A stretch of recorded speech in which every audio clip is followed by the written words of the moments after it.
And we are back with another episode of From the Rafters. Sam and I are here recording on Thursday, March 10th, the day after the Celtics took down the Charlotte Hornets, and just a few days after the Celtics beat up on the Brooklyn Nets. We haven't talked about either of those games, but instead of talking about the games themselves to start, let's just talk about the man of the hour. Jayson Tatum's been absolutely playing out of his mind.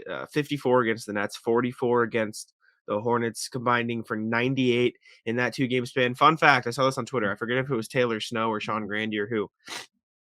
The most points in a 2-game span this season, NBA or G League, both of those players are on the Celtics, the top two. Stauskas and Tatum. Stauskas and Tatum, 198 Tatum. But in reality, Tatum has been on another world. He's one of the best players in the NBA right now. I think he's cemented himself in the MVP conversation. I don't think he'll win it, but you have to put him up there. So he can't win it. There's no way. You gotta have the No, he complete. can't. You have to have the complete season.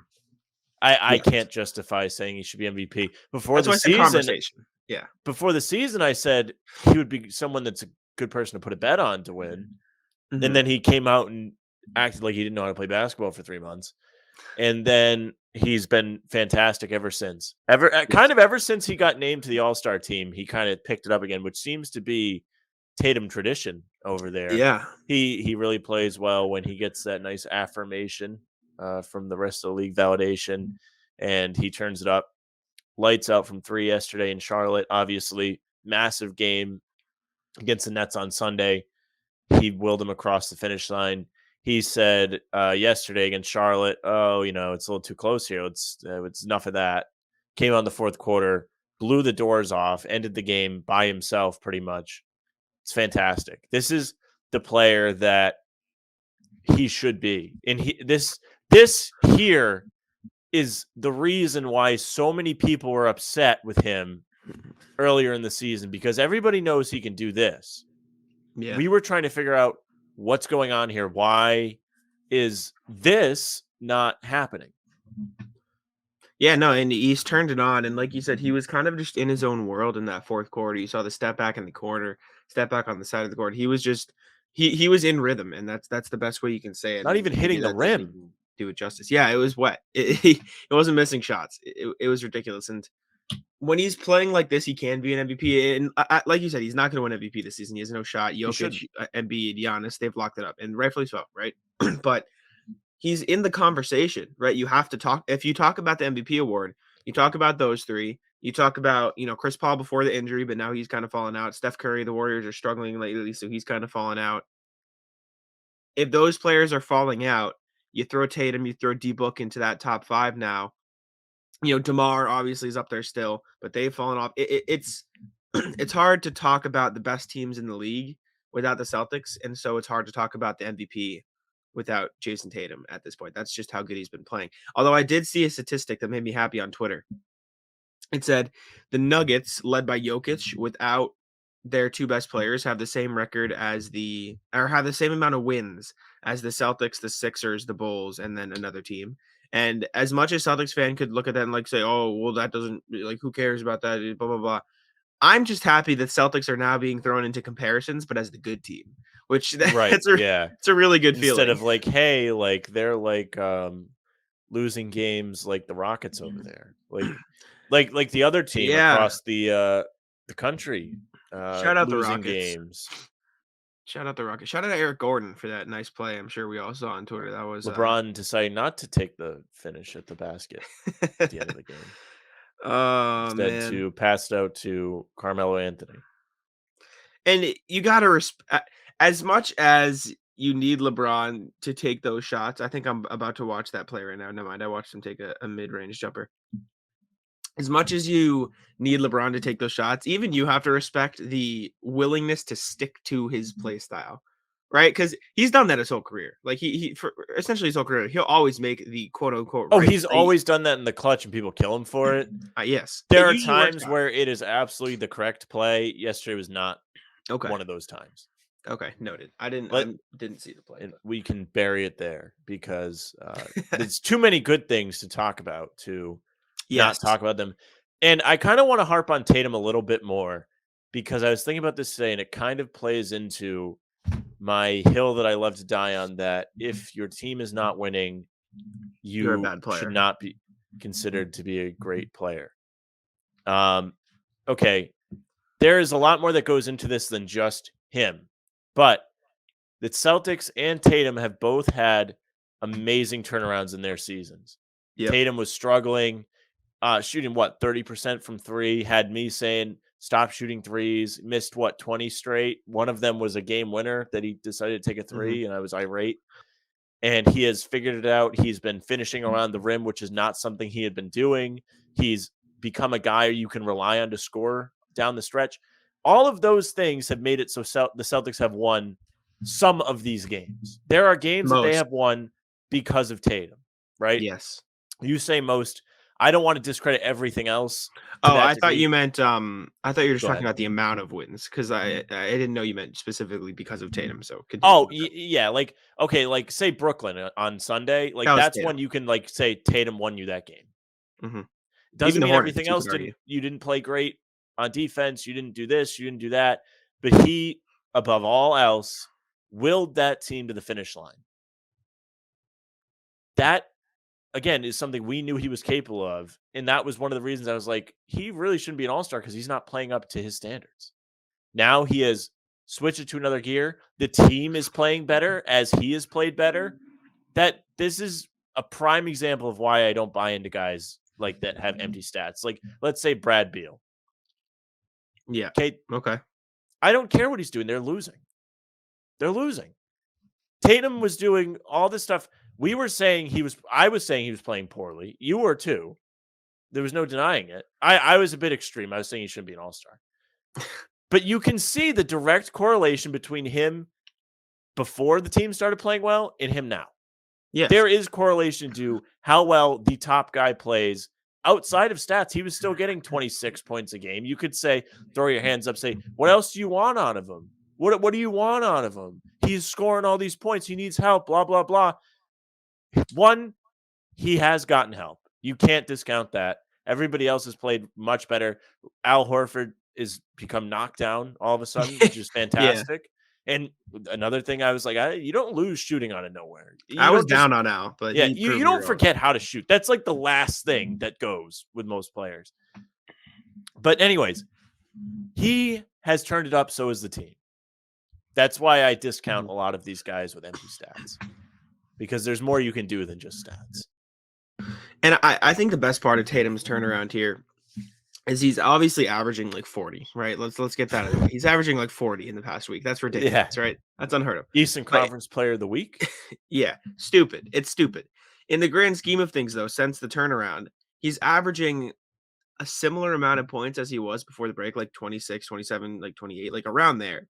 It's just that he's doing it efficiently, so it's on less shots, and those shots he's not taking are good passes to his teammates. Like he's just making the right plays from like since the All-Star break, which is great. And maybe a part of it, and I'm not like this isn't me trying to excuse Tatum of playing poorly. He played poorly. This is what it is. A big part of it was probably okay. I really just want to get in my rhythm, so I'm going to take shots to try to get in this rhythm because clearly we can see what happens when Tatum does get in a rhythm, right? He scores 40, 50, 60 last year. Yep. So that was probably a big part of it, and it sucks that it had to affect the team the way it did. But I will say, if that's what we have to go through, to get this Tatum, obviously you want this Tatum from the jump, and I assume as he gets older, he'll improve at that. But I'm more than happy with where we are now, is what I'm gonna say. I'm perfectly fine with where we're at right now. It's all water under the bridge. I mean, we can forget about it, right? I mean, he scores 54 points against the Nets and a huge win at home. He follows it up with 44 in Charlotte to ice that game, make it stress-free for all of us in the fourth quarter, which is not something we are accustomed to here as Celtics fans.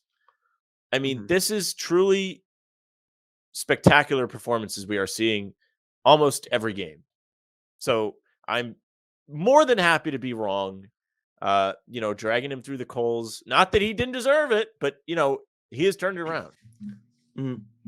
I agree. And if you told me at Christmas time that we'd be saying he should be in the MVP conversation, I mean, I would have laughed at you. I would have said, what are you talking about? The dude's chucking the ball off the backboard. He's driving to the basket, and I'm like cringing. If I told you at Christmas time the Celtics would be 13 games above 500, you'd also think I was insane. I would. I You'd would also think say I'm crazy. Jack, I don't know how many times I can tell you this. I think they should tank. It's wild But this turnaround. Yeah, though all crazy. those games they kept losing where they were blowing leads, that's not happening anymore. One, because the defense has been much better, but two, he has been that guy. He's been that dude. Yes. He's someone you can rely on to get you a basket on the stretch. They were missing that for the first 3 months of the 2 months, 3 months, whatever you want to call it, of the season where they were struggling. And again, that goes back into it. Like, if you're not winning games, there's something you could be doing better to win games. And 100%. he has fixed it. So Mhm. massive congrats, kudos, whatever you want to say. Season's not over, but oh my, he has turned it around. Great. Yeah, I feel Tatum's much been better than I did before. Yeah, So I was like, Tatum's been phenomenal. Another guy I want to talk about, Derek White, because on the pregame yesterday, you mentioned to me that he wasn't doing anything. Was it you or Tim? no, it was Tim. Okay, It Tim was not basically me. I said, said, what are you talking about? He played well against Atlanta and Memphis. and shout out Derek White again because he put up 8 assists against the Yeah, Hornets. he was Derek White's one of those guys who he's not always going to show up in the stat sheet. It's kind of like Marcus Smart, except you don't always get it on defense. It'll just be his playmaking and offensive positioning, I think. Shout out Marcus too. Marcus Smart shooting 43% since Valentine's Day, which is, I Listen, mean, I not don't know what to sustainable. tell you. I don't know what But to tell you. I mean, he has been fantastic. We can go back to Derek White, but Mhm. we talked about Tatum, right? We talked Yeah. about the difference between earlier in the season now in terms of his efficiency, right? Yes. 2 times in the first quarter yesterday, 3 times, 2 on the same possession. Marcus passed up threes he would have taken for passes, and then 2 of those passes were alley-oops. He was Yeah. fantastic, and he is only going to the basket yesterday. How many threes did he shoot? 1, 2, maybe? I don't know. I can double check, but yeah, There was a stretch there where he was forcing the issue going inside and finishing with his left, by the way, at ease when they weren't getting any calls. Yeah, 9 Celtics not assists good. in back-to-back games for him. If you bet the double-double, that's a rough beat, but 1-3. 1-3. 1-3. There you go. Did he make it? No. 0 for 1, 6 of 12 from the field though, 9 assists, 12 points. Like, there's not much you can else you can ask from the guy. Like, that's exactly what you want. Celtics are getting a tough call, tough whistle that game too, and they just fought right through. Tatum decided he was going to make shots. Marcus Smart played great. Marcus Smart, by the way, for those early season haters, again, obviously not you, early season haters saying, "Oh, Marcus Smart's just obviously he's shooting the ball better, but oh, Marcus Smart wasn't passing at the beginning of the season. Now he's passing, averaging the same assist numbers. He's averaging the same number of passes, the same number of points, same number of shots." He's just shooting the ball slightly. He's just shooting the ball a lot better, and he's on a hot streak. Everything you are seeing that he's doing really well right now, he was always doing well this entire season. The Yeah, only things that Marcus we're taking away from it were streaky shooting, which is just who he is, and that will come back. He's not going to shoot 40% for the rest of his career. And Dennis Schroeder taking the ball out of his hands. Facts. That's just what it is. Well, right? also, Marcus was never the problem. This that's is what I'm one saying. thing I never backed off of. I said he is not the problem. I agree with you. He has done everything he's been asked. He's finally being given the opportunity to be the point guard on this team, and he's bought into it. He has made an effort to distribute the ball. He makes extra passes in situations he would not have, and that was happening earlier in the season. I'm not just saying this because last night it was like blatantly obvious. There have been multiple times this season where you can just think of and be like, yeah, he would have shot a 3 there. Instead, he passed it over. And he's been great getting the ball into tight spaces. We saw the pass to Grant Williams last week. We saw the pass to Rob yesterday. He has always been a great passer. He just hasn't been the guy that's doing all the passing. I'm so happy he's shining, if you will. I mean, obviously, he's not like scoring 20 points a game or anything, but he's finally getting some praise around the team from fans. Not that, the educated people weren't doing that before, but now the simpletons are on the train. He deserves it. It's just when the Celtics are playing poorly, he's just become this easy scapegoat, which I don't understand. Lame. Very lame. Yeah, very lame. It's a very lame. But shout out Marcus Smart for turning it up lately. Jaylen Brown didn't have the best game against the Hornets. I think I might have cursed him when I was complaining on the pregame show. Um, I assume he's still feeling I'm the trying to effects of that think. ankle, but he didn't He shoot was well. all right. He You know what's shot different about Jaylen Brown is, and I was thinking about this yesterday during the game. We can kind of talk about this. The thing that's like glaring to you and why you're saying, oh, he also may be very inefficient. You haven't read the stats yet, but he's not coming out firing like he traditionally does. The last couple games, he's really picked it up in the second half. Traditionally, he comes out in the first quarter and scores 20 points and then fucks off for the rest of the day. You know, like but yeah. he had a stretch in the third quarter when they went down, and then he came out of a timeout and scored 5-6 straight points, something like that. Like he has had nice stretches. He hasn't been perfect. You're absolutely right, but it's almost like he's Mm. flipped the script on his He success. did have a good third quarter, like you said, but on the game, he shot 6 of 16, 1 of 8 from 3, and had 4 turnovers. So, like I said, it just wasn't his best performance. It is what it is. You're gonna have those down games. I was a little frustrated with him after the Brooklyn game because I thought he looked off. But again, let me just let me just say this. I don't hate Jaylen Brown. I see a lot of people whenever I say something on the internet, people always bring up an old article that I wrote titled "Analyzing Jaylen Brown Struggles," which Well, I yeah, wrote, of course. I mean, Jack, listen, you've just been dragging him through the mud the last week, dude. just hating on I wrote that him. when he came back from his injury the first time, but Yeah. before we knew that he was Yes. still injured, and Yeah. so, but it got published like the day it was announced that he was still injured. So I got dragged through the mud, and someone today copied it because someone tweeted out. Someone tweeted out. Let's see. Um, they tweeted, "Hard to quantify how much worse Jalen has been offensively this year." Right? Which is just a ridiculous tweet, right? Sure, he's having a down year, but that was our friend Andrew Doxey quote tweeted it, and I replied and said, "Hard to quantify the number of Celtics fans who refuse to ever be happy." Because true, that's facts. Some like they don't. It's And true. then someone commented and said, let's see, what did he say? It was something. He quote tweeted, replied with the article that I wrote. He said, "The guy who criticized Jalen Brown for his quote unquote recent struggles after a hamstring injury is now criticizing a Celtics fan for criticizing Jalen Brown. Hypocrite much?" And I replied, I said, "Hi Zeno. I have absolutely nothing against Jalen. I actually really That's like his clearly not game. true. I wrote about this when he was struggling, blah, blah, blah, and I explained it. The difference between analyzing and complaining for the sake of complaining on the internet after a win is so vastly different, right? Like ridiculous. It's just ridiculous. Well, I mean, all you've done is complain. He wasn't good I hate against you. the Nets. He wasn't good I hate against you. Charlotte. Fuck you. I hate you. The I worst. just, I mean, the stats tell you it wasn't good yesterday. Like 6 of 16 is not really No, great. no, I know what you're saying. But at the same time, like the Brooklyn game, I stand by. He wasn't bad. He just had a different type of game than he traditionally has. Like usually it's him that comes out fast, carries the offense early. Tatum takes the backseat, then steps up in the second half. Now in 2 straight games, you've seen him come out at halftime and play well.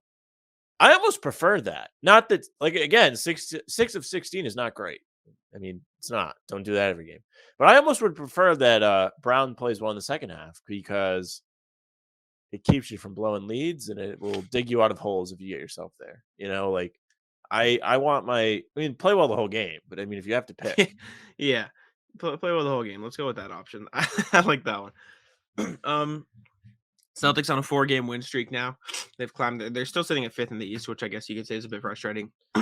Only half a game behind the Bulls, game and a half behind the Sixers, 2 games behind the Bucks, and they're 4 games behind the Heat. I've kind of Well, put the Heat out of my mind, but the more they win, the closer it gets between everybody. yes, Like yes. they're not catching Chicago right away. Or it wasn't always Chicago. It was they were chasing Philly before the break. That's an example. Cleveland. They caught Cleveland. They caught Cleveland.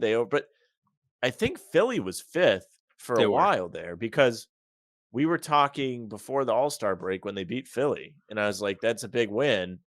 Mhm. And then not knowing they were going to drop to Detroit the next day, I was like, that's really big because you beat Philly and you beat Detroit. And then you've got Milwaukee versus Philly the next day. Like one of those teams is going to drop.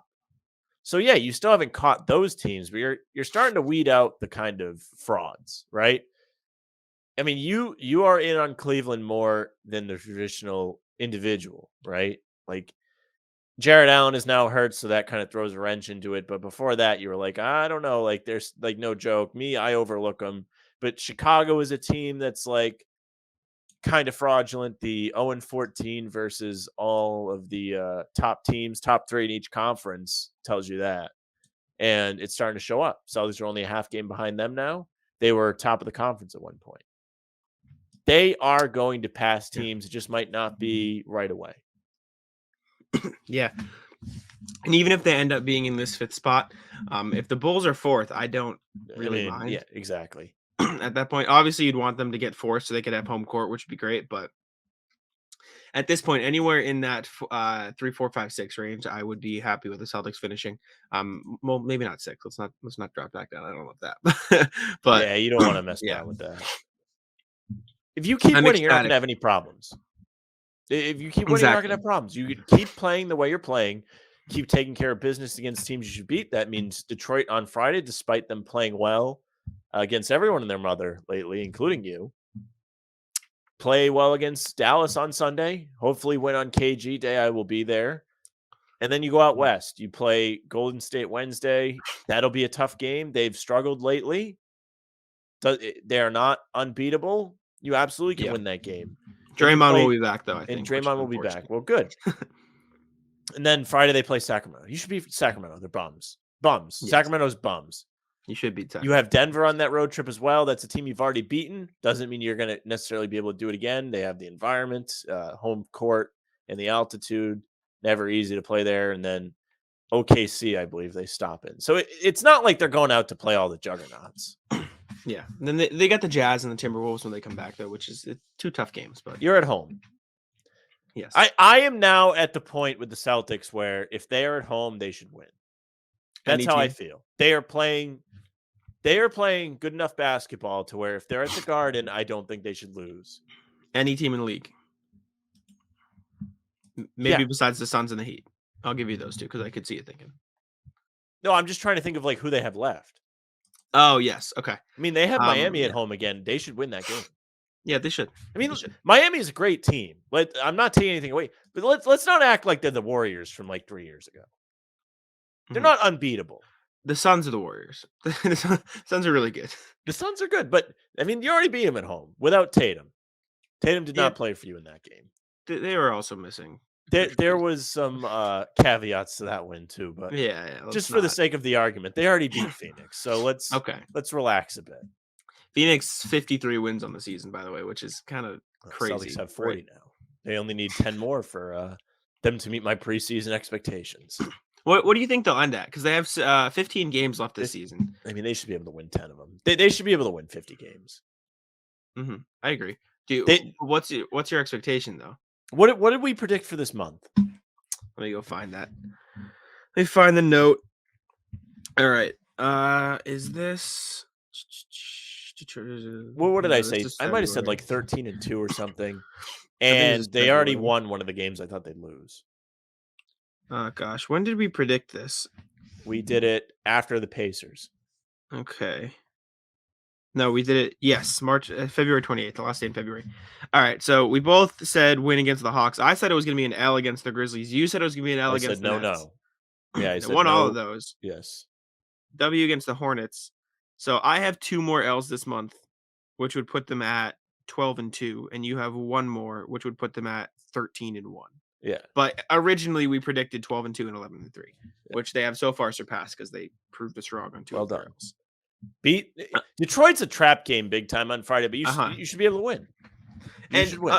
All credit to Detroit. They've been looking like a good team. Good for them. Those fans deserve something. I mean, it's been like forever since they've been competitive. Even like they've made the playoffs. Like it was like a joke. Like they got swept. Yeah. The Pistons are let me just take a look. They're 6-4 in their last 10.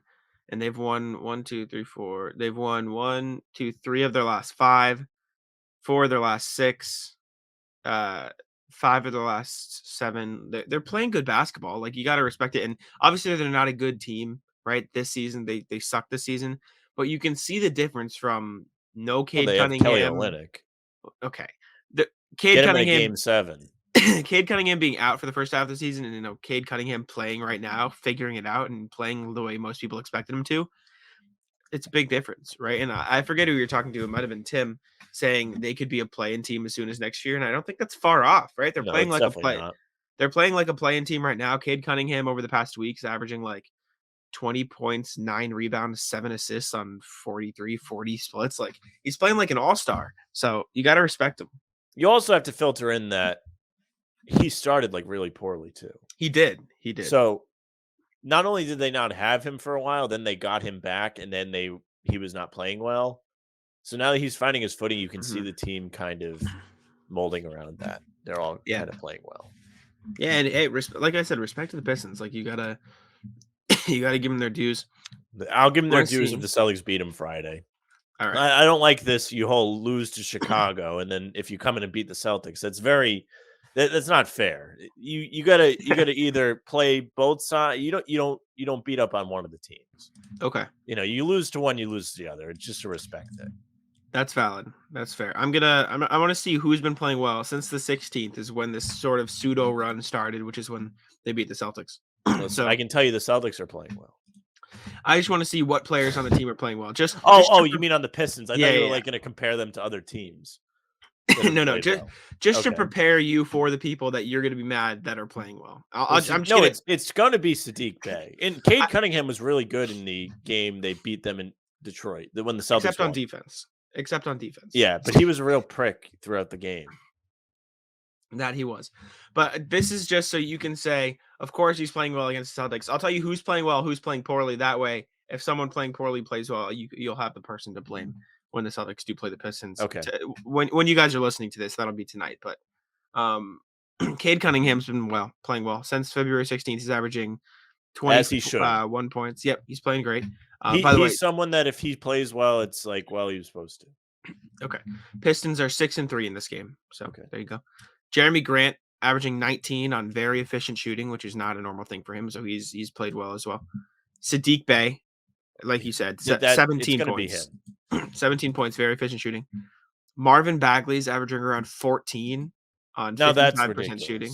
I mean, good for him in all seriousness. Like never really got any opportunity in Sacramento, which is bizarre because they suck and they've sucked for years. So it's not like he got drafted into a situation like, I don't know, Jayson Tatum and was on a good team and then just had to sit. And, Tatum was good enough to play through it or whatever. But yeah, there's no reason they should have just been sitting him unless he was being like an a-hole or something.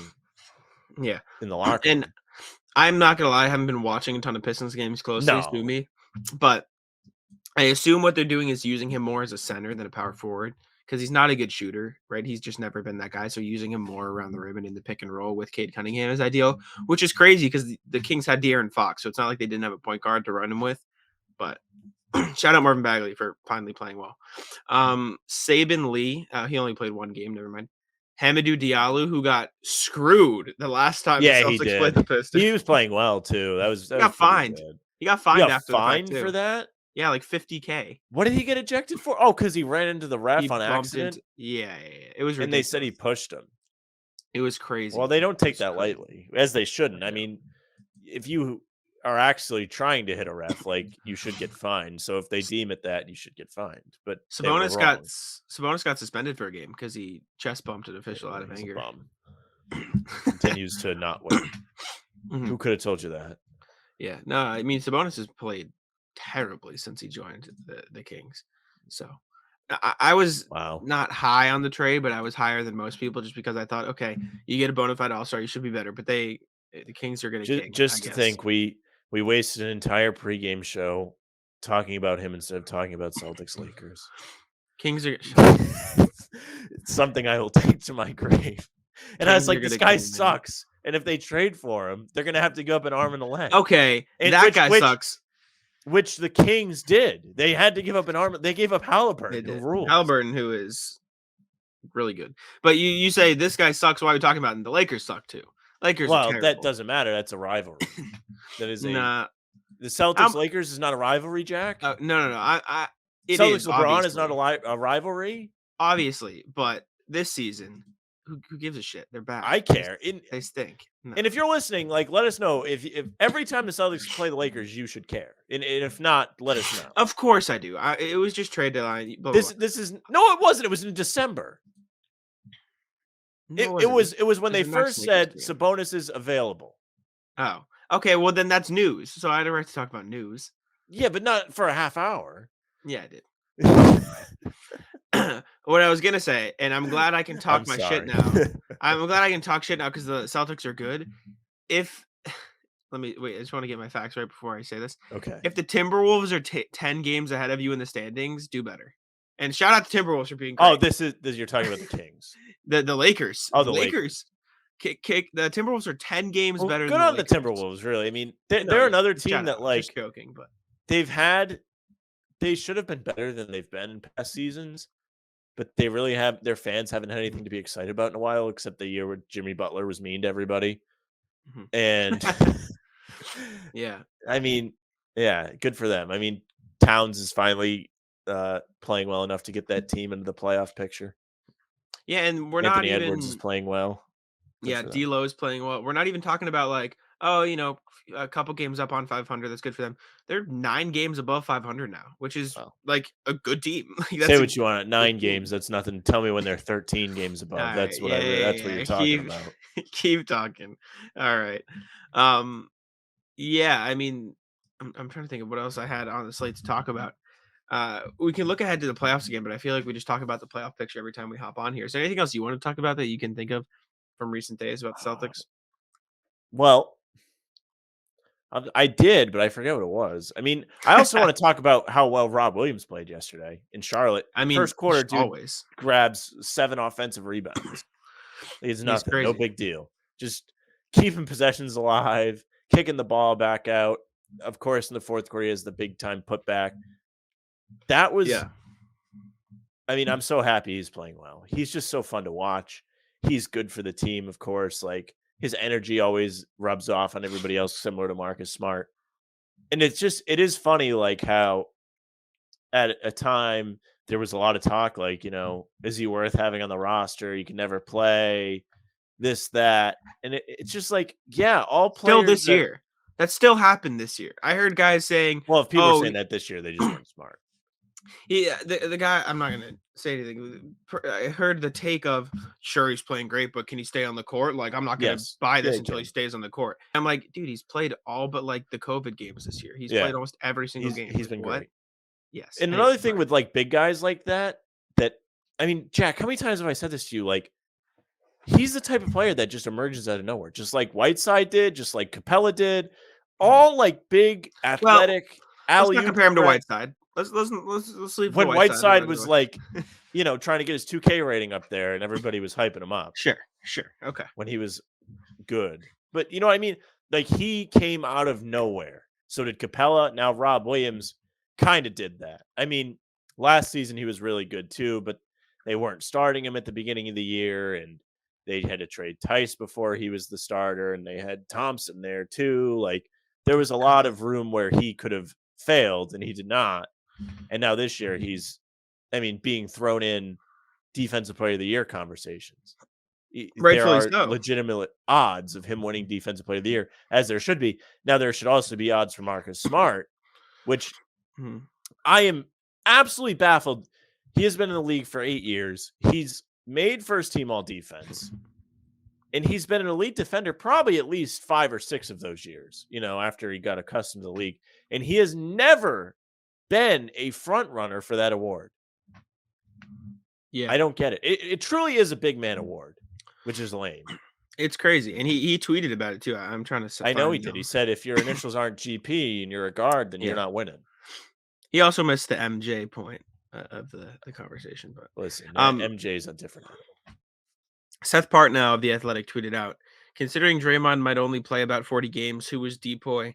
How much credit do we give Giannis Gobert for dragging those rosters as available, in Milwaukee's case, just like slightly above average, which is kind of a crazy take to call the Bucks and the Jazz slightly above average. Maybe I think he was talking about defenses. Their defenses are slightly above average. Is it someone like Marcus Smart or Mikal Bridges? That doesn't seem right viscerally. Which is just crazy. Bridges should get a shout too. He'll be in the Yeah. conversation, but I saw someone argue Bridges is the best point of attack defender on the fourth best defense in the league. Why isn't he there? And then I saw someone quote tweet, Marcus Smart is exactly what you're saying, but for the For the first best best, yeah. defense in the league. So I don't get the argument. And obviously, you could say Mikal Bridges takes on a larger load out in Phoenix because he doesn't have as elite defenders around him. Sure. I mean And I somewhat guess, valid. but But like in the also grand cap. scheme of Like Greeny tweets no. like every game, like, "Hey, this guy scored 0 points while Marcus Smart was guarding him." Like there was I like a know, while but where like he was like through 3 games he'd given up 9 points. Like this is ridiculous. That he's. I'm not saying he necessarily has to win, but the fact that odds makers don't even have him in like the top 5 is unbelievable. I mean, he has yes. been an unbelievable defender for years. Last year he had it down here because he hurt his calf. Now he's back. The team is the best defense in the league. And I mean, if you want to, I mean, you have him and Rob Williams. In Horford's great, Tatum's great, Brown's great, but still, if you have a great player on the other end of the floor, you're saying, okay, Marcus, go guard him. That's what you're saying. He is your best defender on the best defensive team. Yes. Facts. And I'm not discrediting Smart when I said And the they're Mikal Bridges winning. thing. Yes, I was just saying that the defensive scheme the Celtics run is a team defensive scheme versus the Suns where Absolutely. a lot of it is, okay, Mikal Bridges, please go guard the best perimeter guy. Like, and that's fine, right? Like, it's not discrediting Smart. And he should absolutely be in the top 5 at the very least for defensive player of the year. I think Rob might have a better shot of winning it just because Because he's a the big man. impact and the impact he makes is so much more quote unquote visually pleasing, right? Because he's getting the Plus, blocks and he's you getting do have the numbers that say, what is it? It's like minus like 4 or 5% every time he's contesting a yeah, shot compared he's to ridiculous. It's normal. ridiculous. It's crazy. He literally Um, has like Intimidator in real life, like and where dudes realistically miss. speaking, I don't think it's crazy to think that Rob could finish top 3 and be at that award show, right? I mean, it's so who's ahead of him? They're saying Giannis. Gobert and Giannis. Yeah. All right. Well, Milwaukee's a good defensive team, and obviously Mm, Gobert. They're mm, not bad. they're like 9th, 11th. They're not bad. I don't know. But It's a I big mean, like, man award. Those two are big men. yeah, the Bucks are 13th in the league in defensive rating, and the Jazz are 10th, and the Celtics are first. I All just I'm don't saying. understand why they are never in the conversation. Why Marcus is never in the conversation unless you're a Celtics fan. I don't know, I man. mean, that dude rules. He takes charges. He'll strip the ball and drives. He dives on the floor. He does unbelievable things like every game. And he's guarding the best player. He's not allowing any points. Like, what else do you want out of him? Do you want him to grow 6 inches? Then you'll put him on your ballot? This I is want to not see directed at the you, Jack. Of course. I want to see the last time a guard was put in the conversation, like top 5. Ben Simmons And doesn't Ben count. Simmons doesn't count. Yeah, Ben Simmons doesn't count. Look how far. Marcus Smart finished 6th in 2019-20. That's a joke. 6th. Um, What year is that? 1920. 1920. All right. So just keep reading. I'm going to actually go into Marcus Smart this. finished 8th in 1819. He was the only guard on the ballot. Paul George doesn't count as guard, right? He's probably a small forward. That's the closest. That's the closest we've seen. He finished 3rd that year. Okay, so Marcus Smart in that season where he was 6 was on first team all defense. Mm-hmm. So tell me how he's first team all defense, but he's not in the top 5 voting. That doesn't make any sense. Jaylen Brown was 10th in 2017-18. Fun fact. That's weird. That's something. Drew Holiday was 7th. I'm trying to find the last time a guard was top 5 though. This is a joke. This is an absolute joke of an award. Let's see. They should literally put like Rudy Gobert touching the microphones as like the statue. Jesus. Avery Bradley was 6th. And he was first team all defense. That doesn't make any sense. Let's see. I'm still not seeing any guards in top 5. Andre Iguodala's, I guess, kind of close. Tony Allen was 5th in 12-13. Well, there you go. It's your last top 5. When's the last time 3rd? Tony Allen was 4th. Rondo was 5th. I'm back in the 2010s now, so that tells you. Josh Smith was second in Defensive Player of the Year. How about that for you? Has a fun fact. Dwayne Wade was third in the There you go. 2008-2009 season. It's crazy. I mean, people just refuse to vote for a guard for that spot, which I will never understand. I think guards playing defense Yeah, is more impressive. I agree. I I truly agree with think you. that. I mean, I love Rob, but his job is to really sit there and wait to help. They put him on a For the shooter most and part, they yeah. say, all right, come over and help. And he's playing that at an elite level. He's doing it at an elite No, level. he's fine. Yeah. But he shouldn't even be on the same level as Marcus because all the other things Marcus is doing. He's picking up the team's best player every game. Mm-hmm. And he's being asked to slow him down. This is Yeah. unreal that he is not getting more credit in these votes. And maybe he will. Maybe by season end, voters will respect him the way he should be respected. But I don't get it. I want to see some of his top matchups of the season, so I'm going to pull that up. Because we know the stats. Trae Young obviously is the big one we saw. I don't even think that he's had like a half and half year like Tatum has overall. Like why we started the show saying, well, he can't win MVP because he played poorly. Like I don't think that counts for Marcus. Like I think he's played pretty good defense throughout the whole season. I don't remember him like struggling. Like last season, you can kind of point at it because there was a lot of talk of that last year because he hurt his calf. Yeah. So I mean, some of his top matchups, he clamped up Trae Young. Obviously, Evan Fournier killed him, but Evan Fournier just likes to play well against the Celtics, I guess. Patty Mills, Marcus clamped up. He didn't let Tyrese Halliburton shoot well. He clamped up Darius Garland for a whole game. You know, he's playing defense, and a lot of these stats are skewed, obviously, because the Celtics play so much switching defense that you never know who's guarding who. So it's a bit weird, but yeah, shout out Marcus. He definitely deserves to be in the conversation. So does Rob. We're not knocking Rob either, but yeah. Is there anything else you wanted to say? Out of No, I've done topics. enough So. complaining. The only thing is I want to give another shout out to Horford, who's been fantastic. Horford's been great. He's been great on both ends. Both Yep. ends of the floor. Horford's been great. So. Him making shots is actually like huge to their success. I saw somebody 100%. tweet yesterday, like they're actually so much better when he makes shots. And it's so true. Well, yeah. It's 'Cause he like can stating space the the court. obvious, but like there are a lot of important spots where he'll make a big basket. There was a run that Charlotte was on yesterday. He straight pulled up for three and knocked it down. Don't worry about it. Yeah, and I feel like a lot of it is you play him and Rob together. So if both of them aren't floor spacers, that hurts you a lot. But if Horford can make his threes, that's huge, right? Just that alone is just it's simple, but it's you're absolutely right. There was a part in the season where they would both be on the same block in the offense. Yeah. Do you remember that? Yeah, I do. It was like rough. you'd just be looking at it and they're like giving each other like a high five there. It's like Thompson and Tice down there banging down low. Love to see it. Or hate to see it. I think you should say. Anyways, shout out the Lakers for losing to the Rockets. We'll just throw that in one more time because it's funny. I mean, truly, who could have told you they wouldn't have been the championship team? It's crazy. Well, okay. Again, you could say that, but this bad, no one. Well, I just said they wouldn't be a championship team. Yeah, but I truly cannot. Come on. The best part about all of it is like, one, the people that truly believed in them were hilarious, and then LeBron like saying, "Keep talking about my squad." That was funny. Keep that same energy, whatever. I think that's been deleted. I think it has. And then he also like said we're going to be better, and then they've been like absolutely like a dumpster fire since. Worse, so much worse. It's the one game they won was when he had to drop 60 points to beat the Warriors, which is like, yeah, and that was unreal. He just wasn't missing. Yeah, shout out. you made your shots. Good job. Yeah. Anyways, thank you all for tuning in to the From the Rafters podcast. We appreciate you guys listening. Hopefully the Celtics can continue this into the playoffs. They got a tough West Coast trip.